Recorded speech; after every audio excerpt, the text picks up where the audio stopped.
மத்திய வணக்கம் பெருமருமகள் சின்ன மருமகள். இன்னைக்கு சின்ன மருமகள் தான். என்னடா அது நவராத்திரிக்கு வந்தவன் அதோட என்னோட சஷ்டிக்கு தான் வரலான்னு பாக்குறீங்க. ஆமா, என்னன்னா கொஞ்சம் சில ஒர்க் இருந்தது, ஸோ என்னால அதை கண்டினியூவா போட முடியல. பட் ஒரு சில 2 பேர்லாம் வந்து என்கிட்ட வந்து உண்மையாலே சொல்றாங்க, அவங்க கேட்டிருக்காங்க, நீங்க போடுற அந்த லஞ்ச் வீடியோ நல்லா இருந்தது, ஏன் அது போடல அப்படின்னு கேட்டாங்க. போடலன்னு இல்லை, பட் அது இந்த சிச்சுவேஷன்ல ஒர்க் இருக்கனால அதை என்னால போட முடியல. ஸோ இனி என்னால முடிஞ்ச அளவுக்கு அதை கவர் பண்ணணும் அப்படின்ற மாதிரிலாம் இருந்தது. ஸோ இன்னைக்கு சஷ்டி விரதம் அன்னைக்கு நம்ம சனிக்கிழமை என்ன லஞ்ச் அப்படின்னு பார்க்க போறோம். ஸோ எல்லாருக்கும் சிறப்பாக நன்றாக சஷ்டி விரதம் கண்டினியூ பண்ணுங்க.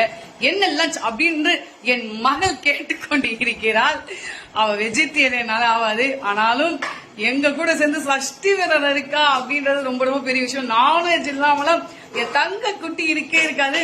தங்கம் என்னது? சாம்பார். பருப்பு வெறுப்பா இருக்கான்.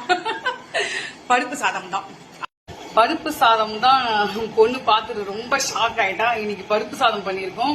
சோ சைட் டிஷ் என்னன்னா அப்படின்னு சொல்லுவோம் இல்லையா, அதுதான் பீட்ரூட் பொரியல். இன்னைக்கு தான் மாத்தி மாத்தி நம்ம வீடியோ பண்றோம். பீட்ரூட் பொரியல் பண்ணிருக்கோம். இதுதான் எங்க வீட்டுல லஞ்ச். சிம்பிளான லஞ்ச். என்னன்னு தெரியல, கொஞ்சம் ஒண்ணுமே இல்லையா, என்னன்னு தெரியல. எங்க ஓரத்தி ரொம்ப என்ன கலாய்க்கிறா. தைரியம் ஜாஸ்தி ஆயிடுச்சுன்னு நினைக்கிறேன் அந்த அம்மாக்கு.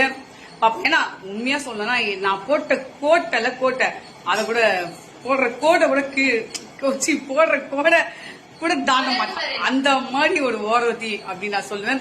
பெருமையா சொல்லுவேன். ஓரவத்தி அப்படின்னு சொல்றேன். வாங்க சாப்பிடலாம்.